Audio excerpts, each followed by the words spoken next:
Hello বন্ধুরা, তোমরা সবাই কেমন আছো? আজকে আমি বানাবো গন্ধরাজ লেবু দিয়ে ডাল। তো প্রথমে কড়াইতে অল্প একটু তেল দেব, দিয়ে একটা ডিম ফেটিয়ে দেব। তারপরে দুটো আলু কুচিয়ে সিদ্ধ করে রেখেছিলাম সেটা দিয়ে দেবো ডিমের উপরে, দিয়ে অল্প একটু হলুদ গুঁড়ো দেব।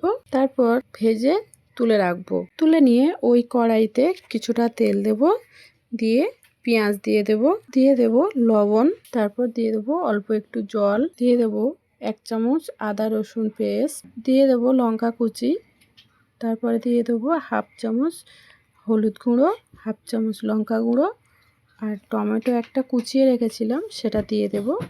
দিয়ে ভালো করে কষে নেব। আগে থেকে জল দিয়ে ডালটা সিদ্ধ করে রেখেছিলাম।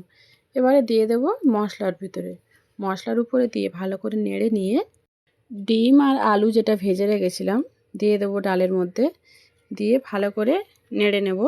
নেড়ে কিছুটা জল দিয়ে দেব, জল দিয়ে ভালো করে নেড়ে নেব। তারপরে দেব ধনেপাতা কুচি, ধনেপাতা কুচি দিয়ে স্লাইস করে আমি গন্ধরাজ লেবু কেটে রেখেছিলাম দিয়ে দেব।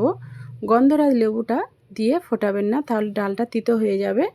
তারপরে দিয়ে দেবো জিরে মরিচ গুঁড়ো, দিয়ে নামিয়ে নেব। তো বন্ধুরা, আমার ডালটা কেমন হলো জানাতে ভুলবে না। তোমরা যদি চ্যানেলে নতুন হয়ে থাকো তাহলে অবশ্যই সাবস্ক্রাইব করে দেবে পরবর্তী ভিডিও দেখার জন্য।